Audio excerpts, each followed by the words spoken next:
सो hello बच्चों, welcome to city by सुपरगिट। This is Mehtab Alam and जैसा कि बच्चों आप लोगों को पता है कि कंटिन्यूअसली मैं जब भी आता हूँ वाईटी सेक्शन पे आपके लिए, तो हमेशा मैं बोलता हूँ कि यार पढ़ाई ज्यादा करो, मेहनत बहुत सारी करो।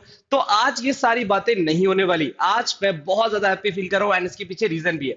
रिसेंटली एनटीए ने अपनी रिस्पॉन्स शीट जो है वो अनाउंस की एंड अपलोड कर दी अपनी वेबसाइट पे। उसके बाद बच्चों ने अपने आंसर्स मैच किए एंड आंसर मैच करने के बाद वो अपना स्कोर कैलकुलेट कर पा रहे हैं। एंड इसी तरह से आज हम बता सकते हैं बच्चों की ऑलरेडी स्कोर कैलकुलेट किए जा चुके हैं एंड स्कोर कैलकुलेट करने के बाद आज हमारे साथ है साई। और साई यहाँ पर अपना एक्सपीरियंस, अपना सजेशन एंड कैसी उनकी जर्नी रही, प्रिपरेशन स्ट्रैटेजी क्या थी, ये सारी चीजें आज वो यहाँ पर शेयर करने वाले जो आप लोग के लिए बहुत ज्यादा वैल्यूबल होने वाला है। So first of all congratulation Sai and welcome to the channel of the super Gits.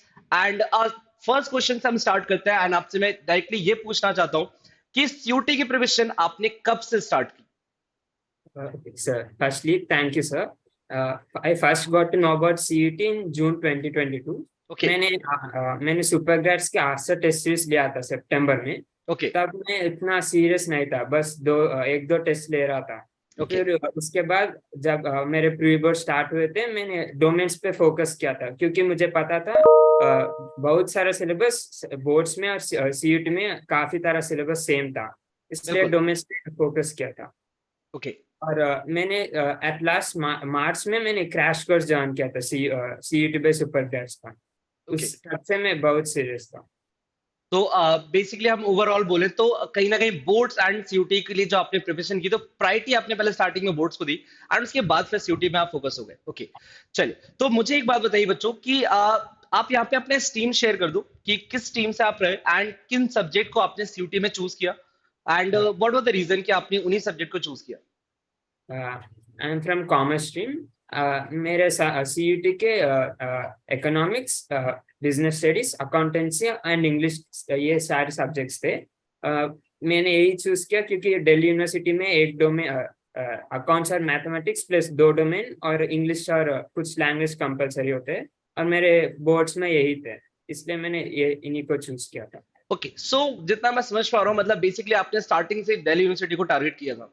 या ओके सो आपने दिल्ली यूनिवर्सिटी के साथ साथ कुछ और भी यूनिवर्सिटीज आपकी माइंड में चल रहा था कि नहीं, अगर दिल्ली यूनिवर्सिटी का नहीं हुआ तो फिर मैं कुछ और यूनिवर्सिटी, सेकंड प्रायोरिटी आपकी क्या थी? या ऑब्वियसली मैंने बहुत सारे बैकअप्स भी रखे थे, जैसे कि Allahabad university, Banaras Hindu university, Delhi university तो टॉप प्रायोरिटी था, और जामिया मिल्लत इस्लामिया यूनिवर्सिटी, ऐसे बहुत कुछ रखा था।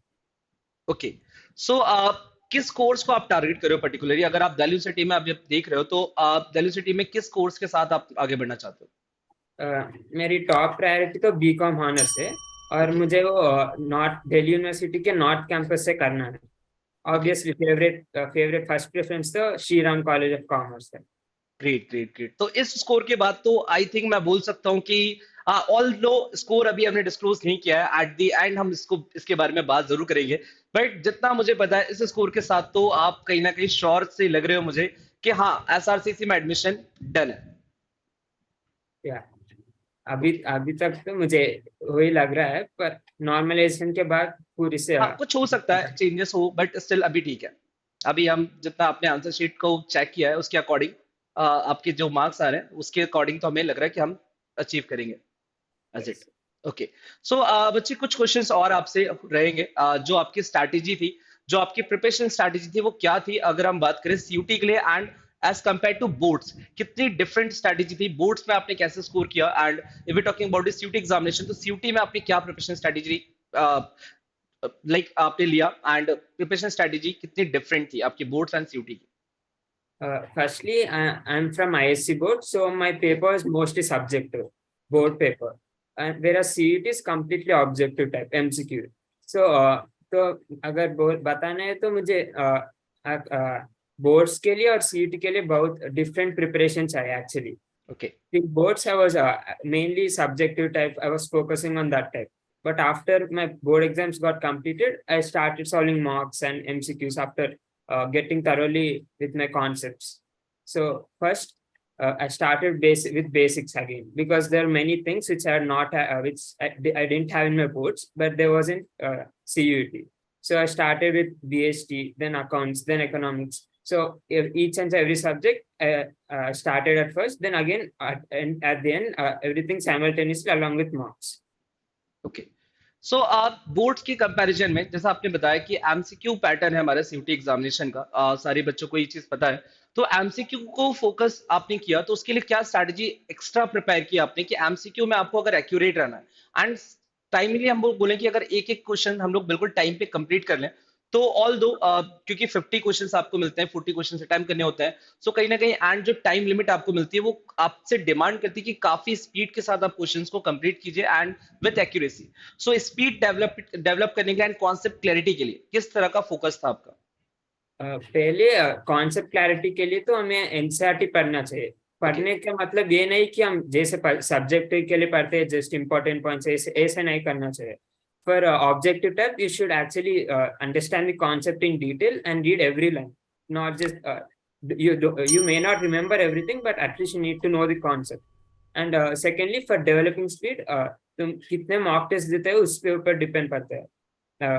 जैसा कि आस्त्रा में हमारे लिए different types of mock test रहते हैं, जैसे कि एक स्पीड बिल्डिंग होता है और एक कॉन्सेप्ट बिल्डिंग होता है। तो अगर तुम्हारी डिफेक्ट अगर स्पीड में है तो तुम्हें स्पीड बिल्डिंग टेस्ट देनी चाहिए, और तुम्हें लगता है कि तुम्हें कॉन्सेप्ट में वीक हो तो तुम्हें कॉन्सेप्ट देनी चाहिए। तो मुझे लगता है एक्चुअली तुम दोनों को देनी इक्वल इंपॉर्टेंस देनी चाहिए, because at the end of the day your final score depends on both of it. Great.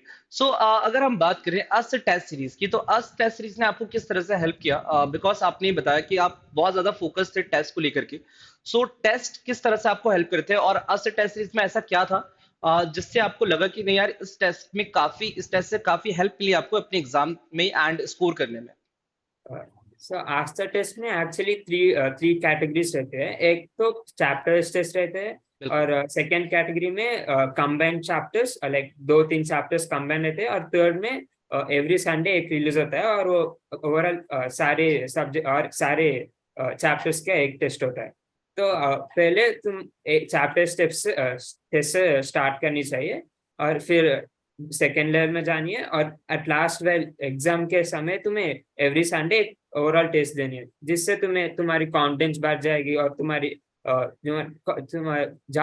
किधर स्टैंड किधर खड़े हो वो पता stand and where we wanted to reach basically, कि आज हम कहाँ पे हैं एंड कहाँ में पहुंचे।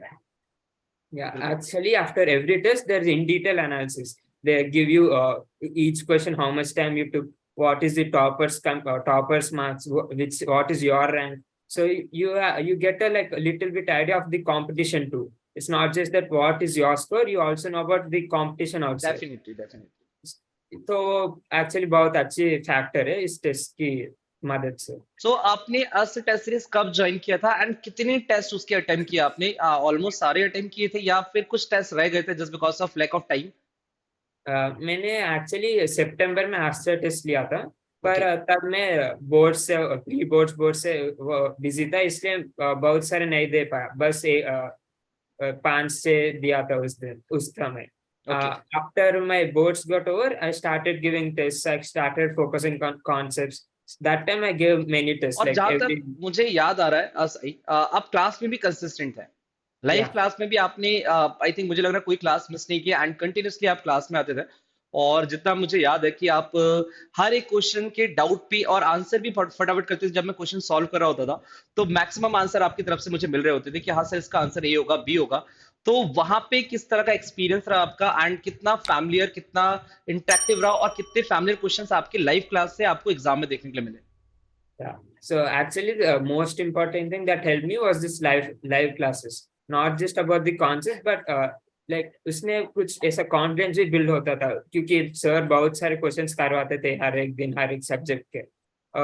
तो मैं उसके ना एक हर एक चैप्टर के करवाते थे, इसलिए ऐसा कॉन्फिडेंस बिल्ड होता था। और ऐसे ही नहीं कि जस्ट बस क्वेश्चन सॉल्व करके जाते थे, डाउट सब कुछ लेते थे, इसलिए वो बहुत हेल्प हुआ। और सीट में भी उसी टाइप के क्वेश्चंस आए थे, मैं सेम नहीं बोलूंगा पर उसी टाइप के थे। मतलब क्वेश्चन से फैमिलियर था, मैं ऐसा कुछ नहीं लगा कि यार ये कोई शॉकिंग क्वेश्चन था जिसके बारे में हमने बिल्कुल पढ़ा नहीं है, या इस पैटर्न के क्वेश्चंस आ गए जो हमें बिल्कुल पता ही नहीं है। ऑल्दो आप सारे पैटर्न से फैमिलियर लगे। जैसे कि बीएसटी में केस स्टडीज होते थे, हम क्लासेस में बहुत सारे केस स्टडीज सॉल्व किए थे। उसी टाइप के सिमिलर केस स्टडीज आए थे। Okay, so great. I think मुझे लग भी रहा है जैसा आपने स्कोर किया है उस हिसाब से uh, ये सारी चीजें आपने बहुत अच्छे एक्सपीरियंस इसको लिए होंगे, एंड कहीं ना कहीं मुझे ये चीज बतानी है बाकी लोग व्यूअर्स को भी कि कंसिस्टेंसी कंसिस्टेंसी इज अ की ऑफ सक्सेस हम बोल सकते हैं। वाई? बिकॉज कंसिस्टेंसी आपको आगे बढ़ाने पे और अप्रोच करती है एंड कॉन्फिडेंस बिल्ड करता है आपका। कहीं ना कहीं आप एक एक सेशन जब अटेंड करते हो तो आपको एक्साइटमेंट होती है, क्यूरियोसिटी होती है कि यार ये क्वेश्चन मुझे क्यों नहीं बना, एंड ये सारी चीजें एंड ऑल।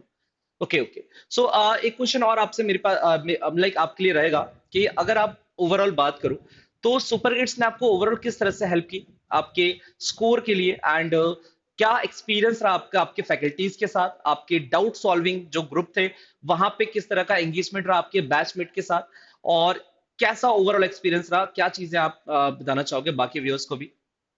पहले तो मैंने क्लासेस के बारे में ऑलरेडी बता दिया। हर एक दिन लाइव क्लासेस रहते थे। बिल्कुल। इसके अलावा हमारे like each and every person के लिए सेपरेट मेंटर रहता था, पर्सनल मेंटर, जिससे हम कनेक्ट कर सकते थे। हमारी कोई भी general issues like subject related कुछ भी कर सकते थे।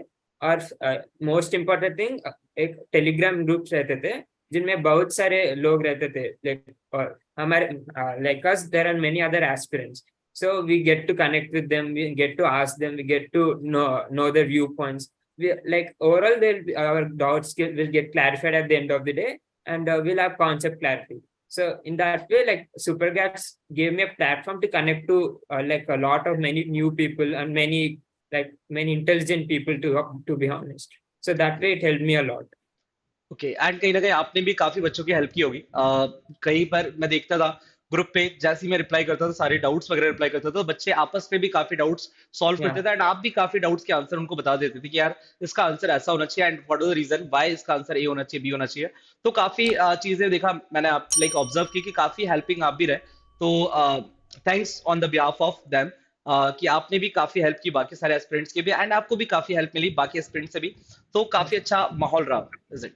और ओवरऑल अगर मैं बात करूं, काफी बच्चे इस चीज को लेके कंफ्यूज रहते हैं कि चलिए सर डोमेन तो काफी सिमिलर है, ऑल दो कुछ डिलीटेड टॉपिक्स है, एंड डिलीटेड टॉपिक्स हम लोग एंड में eight the end of the month हम बोल सकते हैं जब हमारे बोर्ड्स खत्म हो जाते हैं उसके बाद भी पढ़े जा सकते हैं। बट एक चीज जो बहुत ज्यादा परेशान करती है बच्चों को, इंग्लिश एंड जीटी सेक्शन। तो उसको आपने किस तरह से प्रिपेयर किया, क्या स्ट्रैटेजी रही आपकी इंग्लिश के लिए? हम बात करें अगर जीटी के लिए, तो उसमें आपका क्या फोकस है, कब से आपने स्टार्ट किया, एंड किस तरीके से आपने उसमें अच्छा स्कोर किया? इंग्लिश का कोई ऐसा डेफिनेट टाइम पीरियड नहीं रहता कि इस मंथ में स्टार्ट करोगे, इस मंथ में करोगे तुम बहुत अच्छे से कर। It won't be like that, because English is a very vast subject. So you need to start from the very beginning. You need to learn new words every day, you need to learn new idioms and whatever it is. And मैंने तो English का हर एक class attend किया था। Sir ने हमारे grammar के rules clear कर दिए थे। और और एक बुक था, उसका नाम वर्ड पर मेड इजी था। वो ओके। उसमें बहुत सारे रूट वर्ड्स और नए इंग्लिश वर्ड्स थे। सो वो बहुत हेल्प किया। और तुम्हें रीडिंग कॉम्प्रिहेंशन प्रैक्टिस करनी चाहिए, बिकॉज अगर तुम उसमें परफेक्ट हो तो तुम्हें ज्यादातर मार्क्स उसी से मिल जाएंगे, क्योंकि वोकैबुलरी बहुत वास्ट सब्जेक्ट है। तो मैंने वो उसी पर कॉन्सेंट्रेट किया। And what about GT section? GT में ने इतना फोकस नहीं था मेरा, क्योंकि दिल्ली ऑब्वियसली यूनिवर्सिटी कि में दिल्ली सिटी में जीटी कहीं ना कहीं प्रायोरिटी पे नहीं है जीटी, जीटी एंड प्राइम नहीं था। हाँ जी, तो आपने जीटी नॉर्मली दिया था, बस अटेम्प्ट किया था आपने?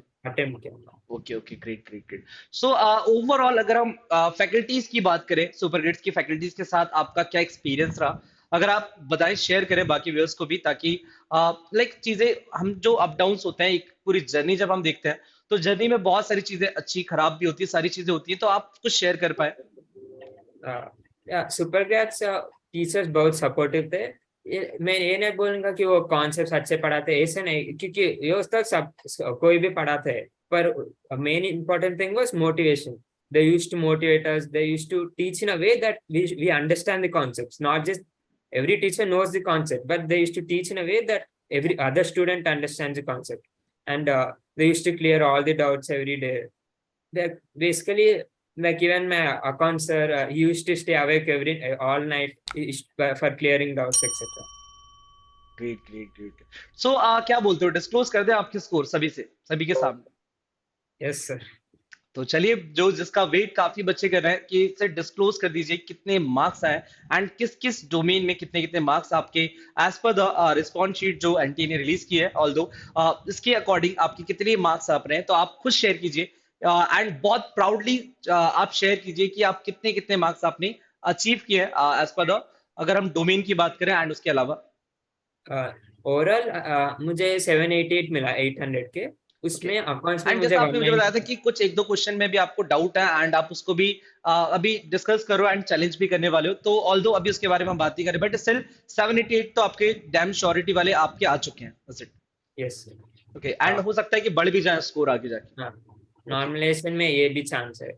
ओके, या एंड इंडिविजुअली सब्जेक्ट के अगर आप मार्क्स शेयर कर पाए। अकाउंट्स में मुझे 194 मिला था, ओके। बीएसटी में 200, इकोनॉमिक्स में 200 और इंग्लिश में 194। तो ओवरऑल मेरे 2 मिस्टेक्स थे रिस्पॉन्स शीट के अकॉर्डिंग। तो एक्चुअली वो भी मुझे पता था, पर क्या उस एग्जाम के दिन सभी को टेंशन रहता था, इसलिए तो ऑल्दो पहली ये एडवाइस था मुझे 2024 एस्पिरेंट्स के लिए, यही पहली एडवाइस है कि what are you study, that is secondary, because first thing what matters is your state of mind on the day of exam। तुम्हें बिल्कुल भी टेंशन नहीं रहनी चाहिए, तुम्हें जैसे अब तुम्हारे मॉक टेस्ट देते हो उसी तरह तुम्हें कूल रहनी चाहिए एग्जाम के दिन। वो बहुत अच्छी बहुत। बात यहाँ पे शेयर की है साई ने कि एट द एग्जाम डे पे फाइनली हम बोले, साल भर बहुत सारी एफर्ट्स होते हैं, बहुत सारी मेहनत की जाती है, बट स्टिल जब एग्जाम डे पे अगर आपका स्टेट ऑफ माइंड अच्छा नहीं हो, या सपोज करो आप टेंशन में हो, आप नर्वस हो, तो कहीं ना कहीं एग्जाम बिगड़ जाता है।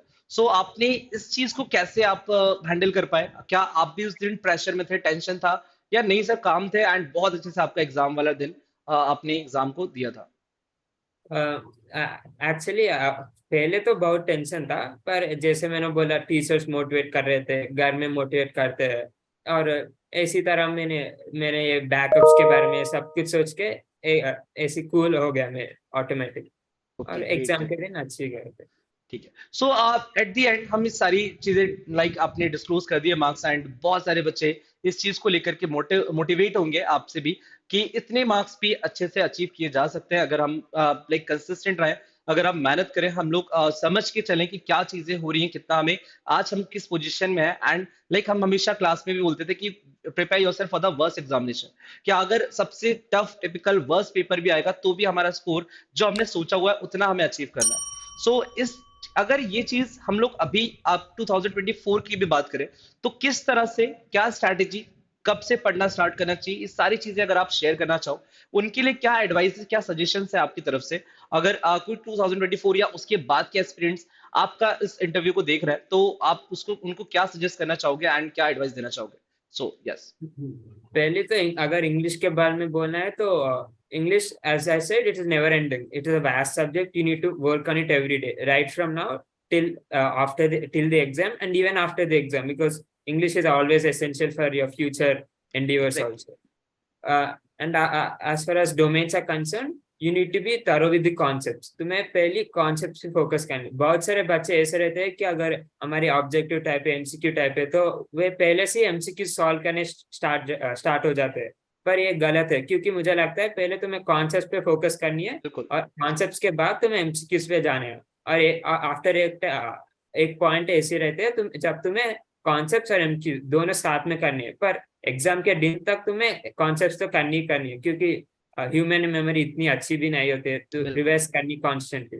ये पहली एडवाइस है। दूसरी तो आंसर को स्ट्रिक्टली फॉलो करो।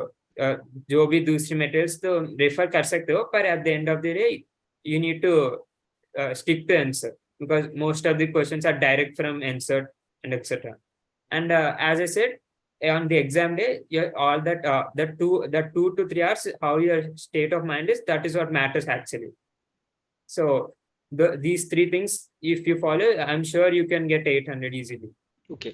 सो ऑल दो हम बात कर सकते हैं बोर्ड्स तक, तो काफी ज्यादा प्रायोरिटी हमारी इन्वॉल्वमेंट हमारा बोर्ड्स में होता है, but at the end of the boards आपका कितना टाइम आप डिवोट करे थे आपके एग्जाम की प्रिपरेशन के लिए, सीयूटी एग्जाम के लिए? क्या आपने टाइम अवर्स बढ़ा दिए थे, या धीरे धीरे करके आपने जो एक फोकस रखा था, आप डेली बेसिस पे कोई टारगेट रखते थे एंड वो अचीव करते थे? लास्ट मंथ में आपका क्या लाइक स्ट्रैटेजी रहा एंड क्या पॉइंट ऑफ व्यू था, किस तरीके से आप हैंडल करते थे पूरा डे अपना, किस तरह से मैनेज करे थे आप अपने प्रिपरेशन में? पहले तो मेरे कॉन्सेप्ट्स आईएससी के और सीयूटी में थोड़ा फर्क था और थोड़े डिलीटेड थे, थोड़े अलग थे। तो इसलिए मैंने पहले जो मेरे अलग थे और जो डिलीटेड थे वो उससे स्टार्ट किया। और ओके एक 1.5 मंथ उसमें मैंने वो सारे कंप्लीट कर दिया। और and next 1.5 month I started focusing on revising things and understanding the concept second time and listening to concept videos of various YouTube channels or super grads, etc. And most importantly, as many mocks as possible. There's this Oswald books. They were very important. Apart from super grads, even that was very very very helpful. Okay okay great great so अगर हम बोले यहाँ पर कि session के like interview के and में हम यह बात करने वाले हैं कि ओवरऑल क्या फीलिंग रही जिस दिन आपने अपना आंसर की पूरा चेक किया, तो किस तरह का आपका लाइक एनवायरनमेंट था आपकी पूरी फैमिली का, एंड आपको कितना फील हुआ, क्या एक्सपेक्टेड था या ऐसा था कि नहीं सर कुछ ज्यादा गलत का सोचा था एंड चीजें सही हो गई, या और ज्यादा स्कोर करने का सोचा था आपने? लाइक सोचा इन द Actually, सेंस कि एग्जाम के बाद आपको लगा हो कि इससे ज्यादा स्कोर होने वाला है एंड फिर एक दो क्वेश्चन गलत हो गए, क्या एनवायरनमेंट था? एक्चुअली एग्जाम के बाद ही मुझे पता था कि दो क्वेश्चन, एक तो दो क्वेश्चंस तो पक्का जाएंगे ही जाएंगे। और okay after checking the score it was exactly like that because 788 so two questions were wrong.